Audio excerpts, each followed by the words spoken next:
Side out, please. Stand within the first row.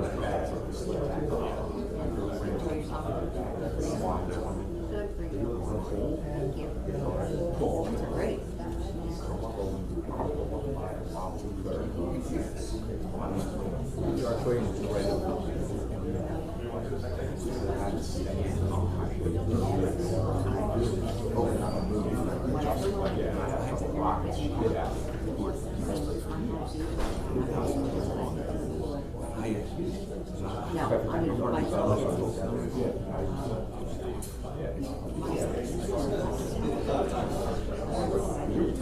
No, I'm not retired. I'm going back. I'm going for a half a year. I was going to retire last year. So it's not. My year was after I learned how to use a computer. And I had to yell at one kid doing work. This is side out, please. Stand within the first row.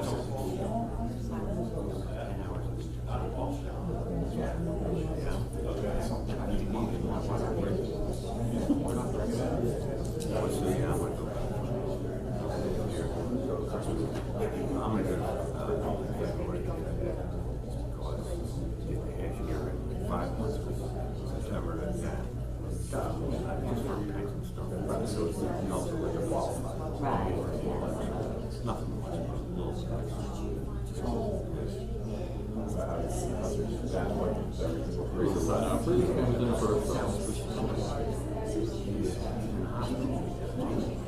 Call me yesterday morning. Side out, please. Called me 2 hours later.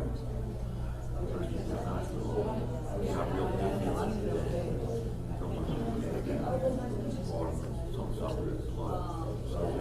Blood transfusion. Oh, he's got like some form of he's kind of eaten out sort of.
Ladies and gentlemen, as we begin our services, if we can please kindly turn off all cell phones or electronic devices, or please place them on silent. Thank you.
These times of darkness and loss and sadness and grief, we turn to our sacred texts for support and for light. So I invite you to please join me in the reading of Psalm 23. If you have a booklet, it's on page 3. If you don't, you probably know most of the words.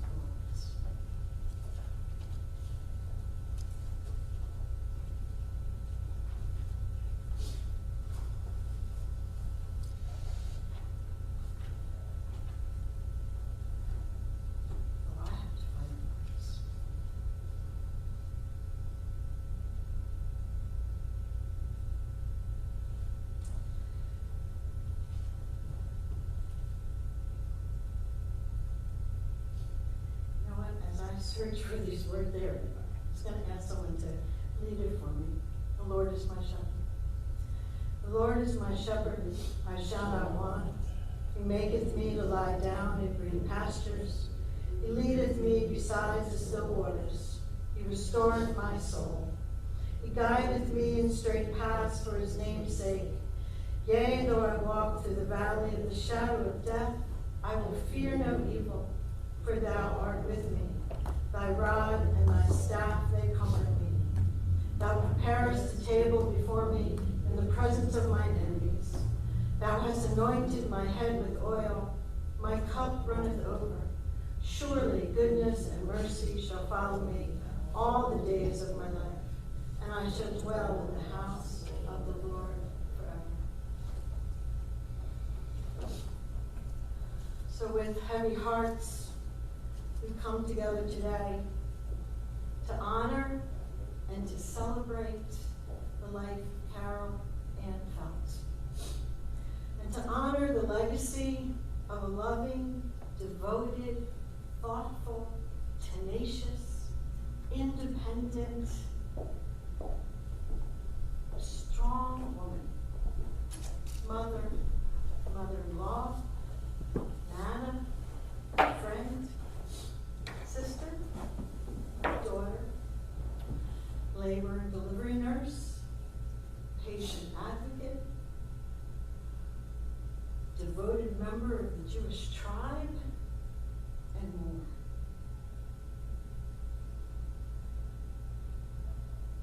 She came into this world on July 8th, 1939, and left us suddenly and way too soon this past Monday, June 20. We come together to say a final farewell to her physical form, a holy vessel that carried her for almost 82 years on this earthly plane, and to set her soul free, so it may begin its journey in the next world. It will begin the journey for those of us that are left behind as well. Journey of deep mourning and grief, and also a journey of creating a new relationship with Carole's spirit, a deep and loving connection that will never die. We come here also today to support her family, her sons, Jeff and Stephen, daughter-in-law, Cheryl, grandchildren, Alexandria, Tori, Jacob, sister, who is remote, I believe, Barbara, in fulfilling their holy tasks, these holy tasks, and to support them through this journey with love, through this journey of loss. So may our love surround them and carry them through this difficult time. And may the support of family, friends, and community be a lifeline and an ongoing source of comfort and healing. So while there are really no words, there aren't enough words, there really aren't any words that can describe Carole's essence and the relationship that she had with the family and friends, we're still obligated to try and find the words. So I'll make way in a few moments for the family to share some of their words from their heart. I'd like to start sharing some of the words from her beloved daughter-in-law, Cheryl. So Carole was my mother-in-law, but she was more than that. She was a dear friend. My mother said to Carole years ago, "I'm so happy that you and Cheryl are so close. I know if anything happens to me, I know you'll take care of Cheryl, and that gives me comfort." I spent about 4 years, one day a week, going to her house after work and sitting for 2 to 3 hours and just talking and drinking martinis. She let me talk through the pain I was experiencing by losing my parents to dementia. Carole was my rock. She literally would have done anything for me and our family. She will be dearly, dearly missed. So I'd like to invite Stephen up at this time to offer a few words.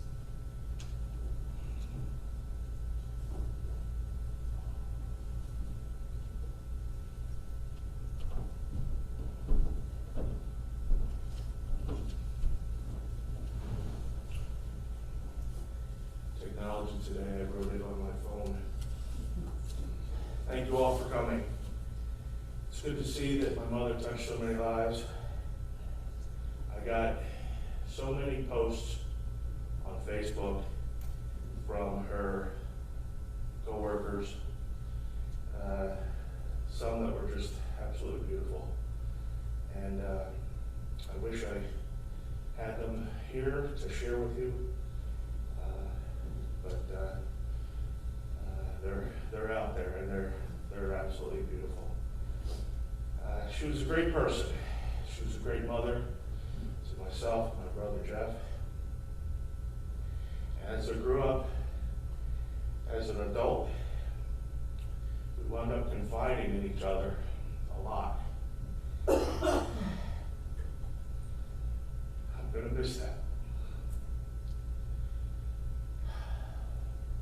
When I lived here in New Jersey, I got to see her a lot. That was great. We got to have Sunday dinner together. Goodness. Got to see her a lot. I didn't have any children of my own, but I had a dog, and she loved my dog. Buddy, she loved him a lot. Always wanted pictures of him. Sent her lots of pictures. When I moved to Colorado, we did stay in touch a lot. We spoke just about every day for a long time. I would always be a little long-winded in our conversations. And after about an hour, she would say, "Stephen, we have to hang up." Okay, why? My ears are burning. And if anybody here knows my mother, she was not a very technical person. She didn't know how to use headphones or the speakerphone. Although I tried to tell her so many times, "Mom, just put on the speakerphone. I don't know how to do it. I'm afraid I'm going to hang up on you." Okay, all right, well, we'll just hang up then. Talk to you in a couple days. She had an adventurous spirit. She was born and raised in upstate Maine, where she loved going to the lake with her parents and sisters, and eventually brought us children to the lake. And we shared so many great times at the lake, playing cards, laughing a lot. My Uncle Buzz was always good at torturing her, and threw her in the lake on more than one occasion, which upset me. But it's those times that we remember. Like going to Washington, D.C. for a Beach Boys concert on July 4th. Just my mother and I. I don't know how we got there. I think we took the train. We found ourselves a spot by the Washington Memorial, and we just had a great time. That was not the only time. We went to Philadelphia to see, gosh, I can't remember who, Sugar Ray, I'm going to butcher his name, Robinson, Leonard, something like that. Whoever the singer was for the 60s. July 4th was great. We did a lot of different things. We went down the shore a lot, as most people here do. We loved Ocean City, going down to the boardwalk, and just had a really good time with my mom. She and my father would take us skiing every year, and I learned that I really loved the mountains and skiing. So I eventually moved out to Colorado, and I'm still out in Colorado. Came back for a few years, about 8 years, and it was great. Had a lot of good times with my nieces and nephew, watching them grow up. and spending a lot of time with my mom, my brother, sister-in-law.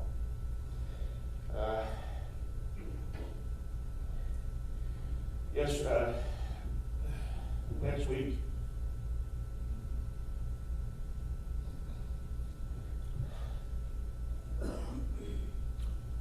would have been her 82nd birthday. And I was planning on coming in to spend it with her.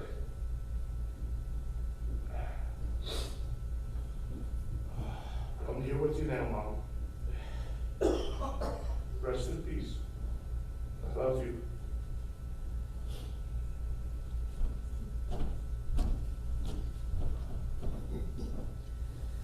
As we hear and recall precious memories,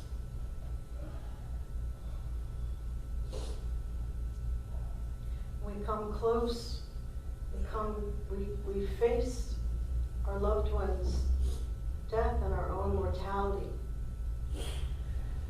Hopefully we learn to treasure each day and each moment that we have with each other. Lino Diamenu, Lino Diamenu, Lino Diamenu, Kain Hoda, Benavi Levav Chochma, Lino Diamenu, Kain Hoda, Benavi Levav Chochma. Teach us to treasure each day. Teach us to treasure each day, that we may open our hearts to your wisdom. Oh, teach us to treasure each day, that we may open our hearts to your wisdom. Oh, teach us to treasure each day. I'd like to invite Jeff up this time.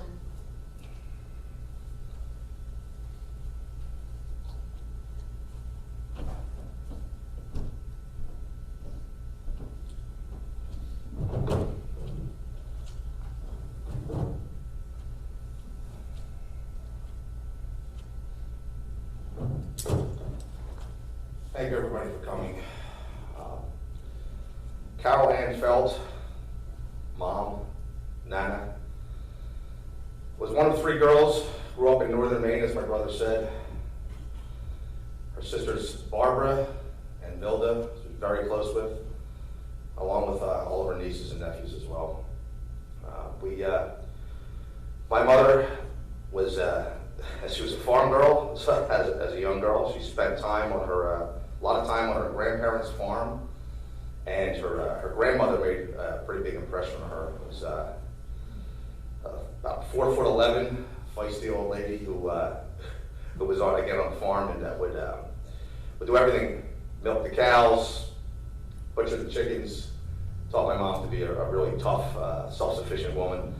As a matter of fact, back then, all 3 of the sisters would go, and it was pretty much Maine tradition. Would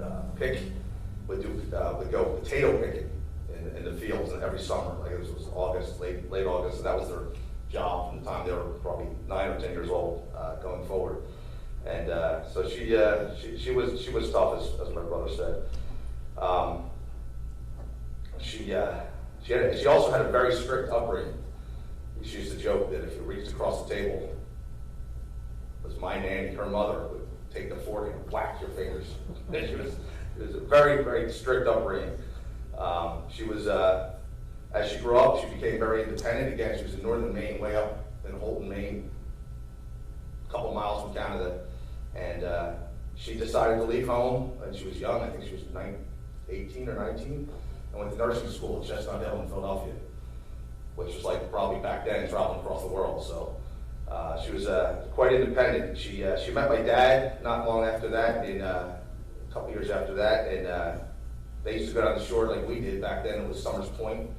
it's kind of strange that they would go to Summers Point and not the actual beach, but that's where they used to party. And she apparently, I wish Charlie was here, my dad's best friend, but apparently she at first dated Charlie. Is that right, Ellen? She dated Charlie, and then she dumped him and ended up with my father. So if you, if any, I think most of you here knew my father. If you knew my father and you found out that she was married to him for 13 years, then you knew she was truly a saint. Absolutely. I know a lot of these faces were here for my dad's service, and I did a pretty lengthy eulogy for my dad, and he was a character, but she put up with him for a little while. Anyway, she was a tough and feisty lady. She was a fantastic nurse, and as Stephen said, she worked labor and delivery, and as Abby said as well. She touched many people's lives. Matter of fact, I'm just going to read you one short one. Thank you, Stephen, for. I'm not a big Facebook guy. I kind of go on there once in a while, but Stephen's a complete opposite of me. I'd like to share everything, which at times has its merits, and I appreciate Stephen you posting this because, again, I'm not big on Facebook or anything, but this one post kind of touched me. There was a lot of posts, but as she was my mother, so I didn't see her work, so it's nice to see that side of her. But a woman named Dana posted that Carole got me through my pregnancies.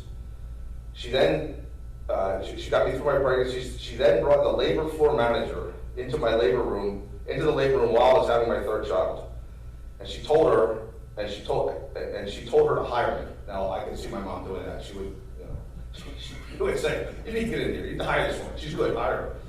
And then she went on to say, and then in fact she trained me, and when I first became a nurse, and she changed my life. I think of her often. I'm sorry for your loss. Please know that she has touched many lives. As Abby read, I know Carole was extremely close to my mom, and wasn't able to stand up here without breaking down. But my mom was a fantastic mother-in-law. She was definitely the best mother-in-law anybody could have. She bonded with Carole immediately. Matter of fact, a little too immediately. At my college graduation party, Pete, I think you were there. A couple people were there. Yeah, Pete, you were there. I have a picture of you, I remember. But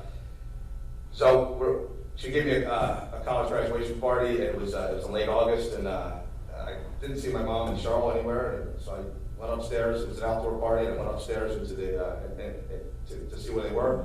I walk into the kitchen, and there's my mom smoking cigarettes with Carole, smoking cigarettes, she didn't smoke, and drinking shots of vodka. What the heck? So they bonded. It was just great. She did like the party. She liked that fun, for sure. Sorry. So that night, remember I was touching on her strict upbringing. She also had a very strict side. So the Northern Maine farm girl kicked in, and she wouldn't allow Carole and I to sleep in the same bedroom.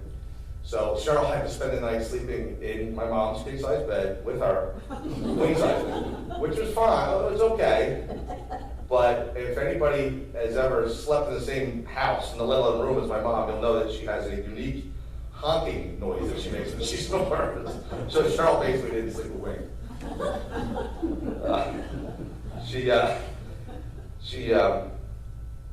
Like I said, she was a great nurse.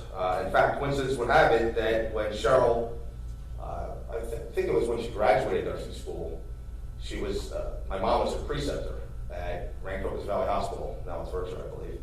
But she had, so my mom precepted Carole, and Carole had quite a commanding presence, and was downright intimidating at the time. All 5'1" of her, 105 pounds.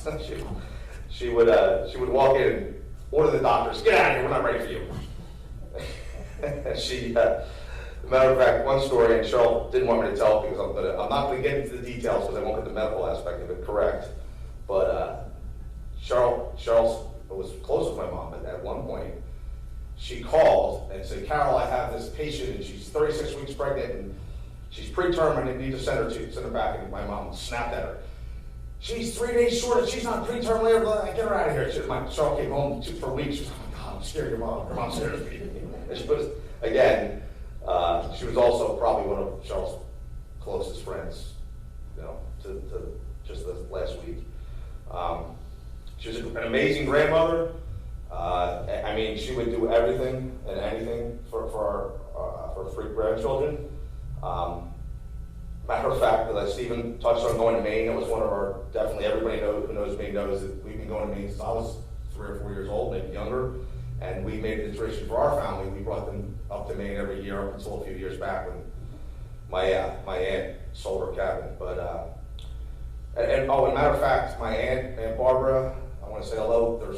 I believe that this is being live streamed and it's saved. This service is saved as well. So my aunt lives again in Canada now with my cousin Karen. So I want to say hello to Aunt Barbara, Karen, Carla, Rod, Susan, and everybody, Lynn, Debbie, etc. Don't be mad at me if I forget you. Donna, but a lot of family, and most of them are up in Maine, which was great because we had great memories. It's a little unfortunate that we were so far away, but we would go to Maine. It's a 12-hour drive, and a lot of you here know Cheryl, and you know that Cheryl and Carole, the farm girl, weren't quite the same type of personality, but they got along great. But anyway, so my mom knew that Cheryl didn't like to drive, and their kids were little, probably before Jake was born, and then we continued the tradition after Jake was born. But my mother, knowing that Cheryl didn't like to drive, the kids are little kids, were going to get Rammy on a 12-hour drive, would pack like care packages for all 3 kids. So you know, the girls had their toys, Jacob had his little dinosaurs, his trucks, and everything else, and then she would give them their care packages and their snacks, and then she'd give Cheryl a couple Xanax. Cheryl would go to sleep, and my mom would be my co-pilot. So, you know, that kind of encapsulates my mom. She was a huge sports fan. I'm almost done, Abby. She was a huge sports fan. Matter of fact, so much so she had the typical Philadelphia traditional superstition. One time we were out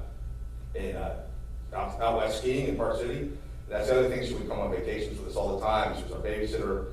Went snowshoeing with Chris and Stephanie. She was a real pistol. But we're watching the Atlanta Falcons game in our room, and it was a big game. Whatever happens, it was a playoff game with the Eagles, and something happened good. She happened to go to the bathroom, and something good happened. Charles laughing at it. Something good happened, and she said, "Oh, that's it. I have to stay in the bathroom." And she literally stayed in the bathroom the rest of the game and listened. And Cheryl said, "Carole, you really think if you don't come here, they're not going to win?" And that was my mom. So when the Phillies won the World Series, was the year actually I finished my cancer treatments, 2008, which was kind of a shock too that I had cancer, but got through it, beat it, and Stephen, my mom and I went to the Phillies parade, and which was great. It was, I'll never forget that. But we, the 3 of us. Steven's got a picture on Facebook of my mom like this tall, in the Phillies parade to see the people. But when the parade was over, once the parade was over, then they brought it all to Citizens Bank.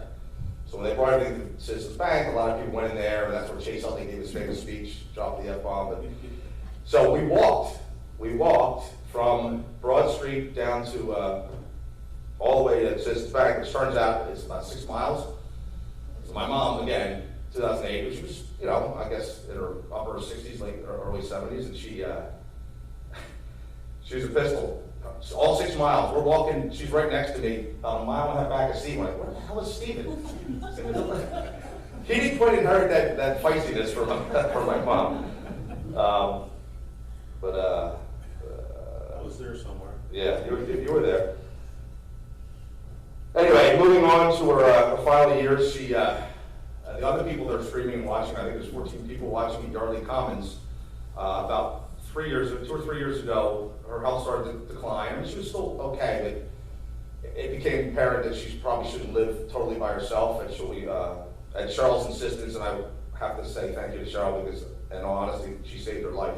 My mom had fallen way too many times. Didn't tell us. One time she had a huge black eye. She, again, being the tough farm girl, didn't tell us.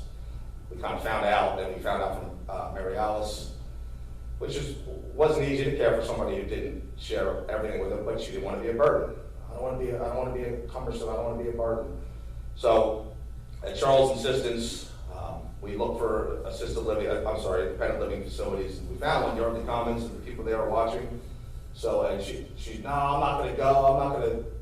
I said, Mom, they have all these activities. You're going to either be in your condo and have dinner with us once a week, or you're going to see all these people eating 3 meals a day. They have tons of activities that bring in entertainment. No, I'm not going to do that. I don't want to do that. Well, she moved in, and within 2 days, she had a whole group that she sat with at lunch, and a group she sat with at dinner, and this whole thing it was interesting. But she did all the activities. She would walk around when it was bad weather. She'd walk inside. She'd walk outside. It was one of the best things that ever happened with her, for sure. And she had a real sense of community there. But so I ended up handling all of her finances and her health care, etc. And again, she's kind of a funny lady. She would send me texts. And so she was okay with technology, not terrible, but not great. But some of the texts were pretty funny. I would read them to the kids. She said, Jeffrey, she would say, that's how she would say, bring me my checks. Bring me checks. And she'd give me a list, because she would go to her hairdresser weekly. Every week on Wednesday at 1 o'clock, she had standing hairdresser appointment. Every week. So I had to bring her checks. She said, bring me checks, peanut butter, a big bottle of scotch, and fix it. I saw that. Okay, Mom. So in the hospital on Monday, I was just on Monday while talking to her, and she had a very good male nurse who cared for her for a short period of time. But we were discussing her health issues, trying to get to the bottom of what happened, and we found out some things that she hadn't disclosed to us right there. And I said to her, Mom, something's wrong. You have to tell me. I can't help you if I don't know. To which he responded, he was good. Again, I was only with him for a short time, but he was a good nurse. He said, Jeff, there's 2 types of nurses. The kind that know all the health problems they could possibly have, but they don't pay any attention to them. And the kind that think they have every single illness. And he said, your mom is definitely the first. And I said, yeah, she was. It was a challenge to care for her, because she would often say, I don't want to be a burden. I don't want to be a burden. This explains, a lot of how this happened. But again, she always was thinking of other people, especially her family. And she put her family in front of herself. She just absolutely did. And which on Monday, I don't know if everybody knows, a few of you may know, but on Monday when she did pass, it was June 28th. Which is my son Jacob's 18th birthday. And he had a bunch of people over the house, just kids over for a swim party in the backyard, and so we didn't want to tell him. And literally the last words that my mom said to me were, the last words that she said was, tell Jacob I said happy birthday, and I'm thinking of him. So it pretty much encapsulates my mom. Thank you.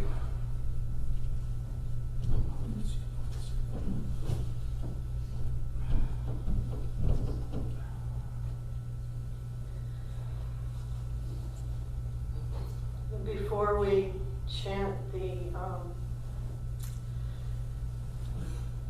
Amalei Rachamim, mourners' prayers, I invite us to take a few moments of silence to recall, to bring to mind your relationship, what you remember, what you loved about, what you want to hold on to, what you might wish to learn from and integrate into your own life. I go a little ways back with the Feld family, through Temple Bethel and Hamilton, and officiated at all 3 of the kids' bat mitzvahs and bar mitzvahs, and Carole, of course, was over there, always there, and came to the synagogue on various events. And while I didn't know her really well, another lesson, right, to take each day and really see each other. I remember well how kind and sweet and easy to be with and supportive of the family and the synagogue, and just what a wonderfully kind, thoughtful person she was. So I'll hold that in my heart. I invite you to take a few moments of silence, and I'll ask you to rise for the mourner's prayer. Not yet. Not yet. A few moments of silence.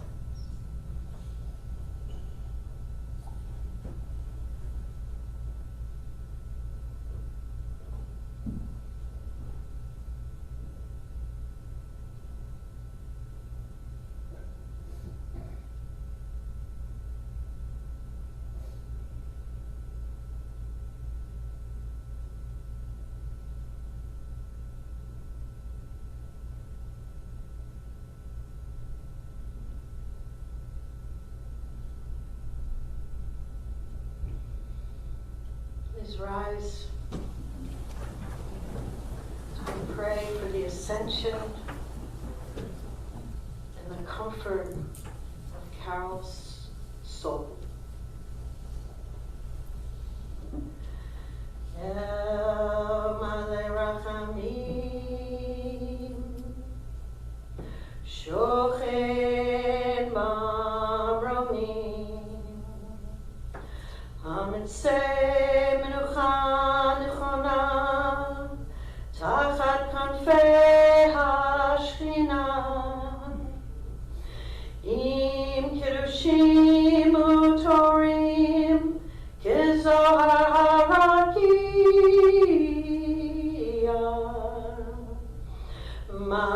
Matirim, Et Nishmat Carole Ann Felt, daughter of James and Winnie and Sarah and Abraham. Shehacha le'olama, Bal harachamim, Yastireha b'tzeiter kenafav le'olamim, Ve'yitror hachaim et nishmata, Adonai hu nachalata, metanuach, V'shalom amishkava, Menomar,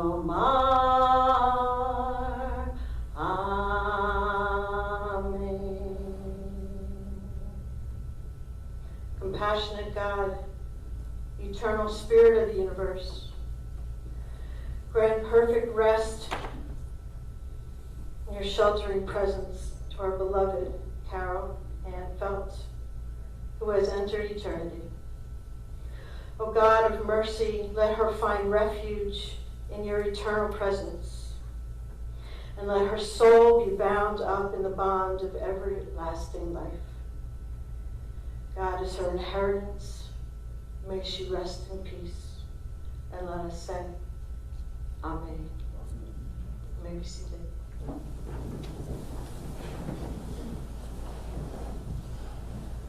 So we prepare at this time to recite Mourner's Kaddish. The Kaddish serves many powerful functions. It connects us with Jewish tradition, past, present, future, all around the world, Jews all around the world, Jews saying Kaddish all around the world. Kaddish does not mention death, even though it's said at the burial, the funeral, the yurtzeit. Kaddish is about life.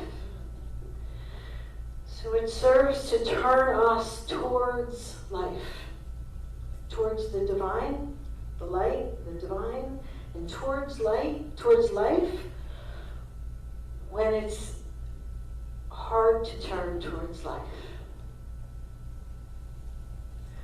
And the mystics teach us, the Kabbalists teach us,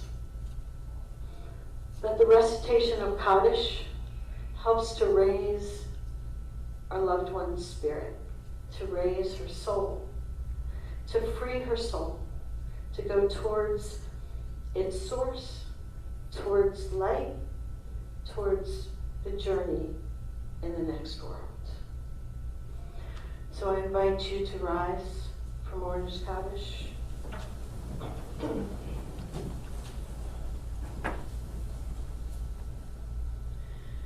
In the pamphlet you have it. Yikadal v'yikadash shemei rabbah v'yalma divarach yiruteh v'yamlich malchuteh v'chayechon u'vyomechon u'chayeh d'chol beit Yisrael ba'adala v'zman karib v'imru. Amen. Yehei shmei rabbah mevorach leolam u'lamei almaya. Yitbarach v'yishtabach v'yitpa'ar v'yitramam v'yitnaseh. V'yithadar v'yitaleh v'yitalal shmei d'kudashah barichu. Le'ela min kol birchata v'shirata. Tush b'chata v'nechamata. Damiran b'yalma v'imru. Amen. Yehei shlama rabba min shemaya, v'chayim aleinu v'al kol Yisrael, v'yimru, amen. Oseh shalom b'mramav, hu ya'aseh shalom, aleinu v'al kol Yisrael, v'yimru, amen. Lech ki shalachacha Adonai. Go your way, Carole. The Holy One has called you. Lech v'Adonai yeh imach. Go your way, and may God be with you. V'halach lefanecha zidkecha. Kavod Adonai ya'asvecha. May your righteousness go before you, and the glory of the divine receive you. And let us say, Amen. You may be seated.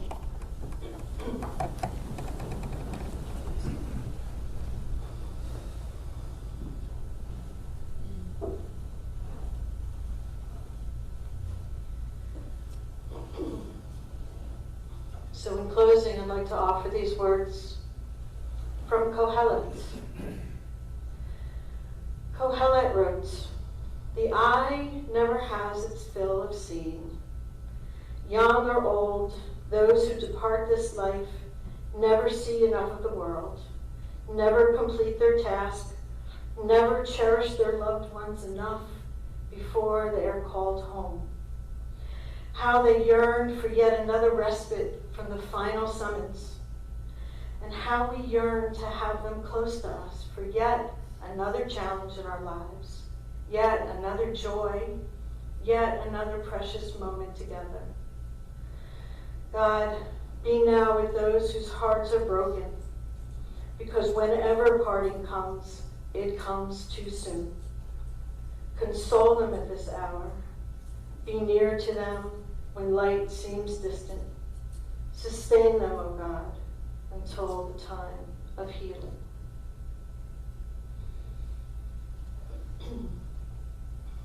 So there is a traditional blessing that is said as the family leaves the service of the cemetery.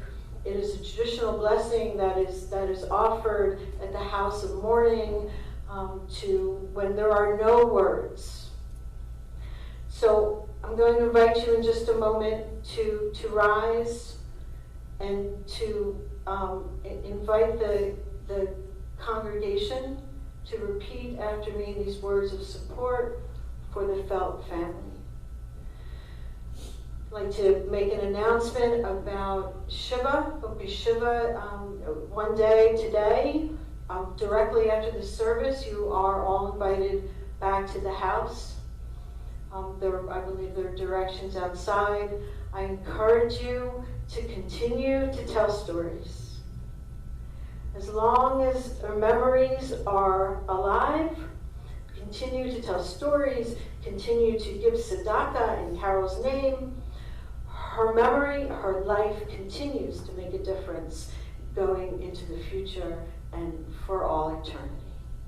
So I invite you to rise at this time.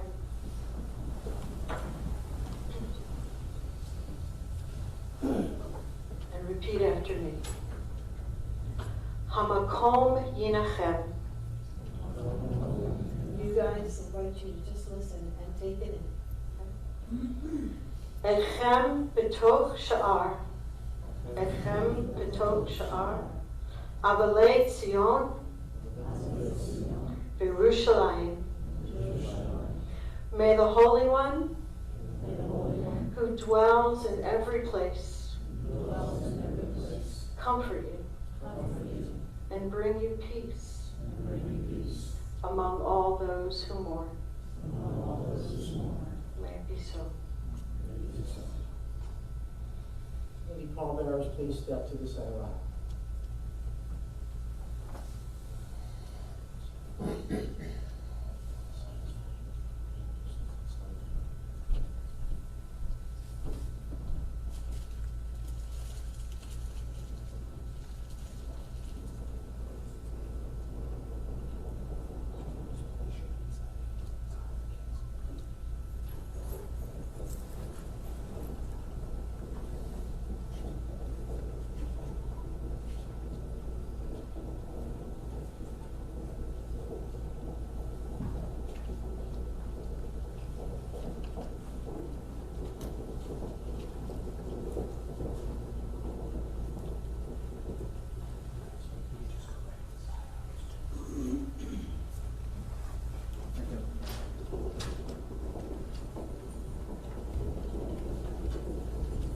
Be seated, please. I'll ask you to kindly remain seated, please, just for a moment. For those who need directions to the house, they are on the podium outside with the registered one sheet and one up in the lobby as you leave. Folks in these two rows, we go to head to our car seats.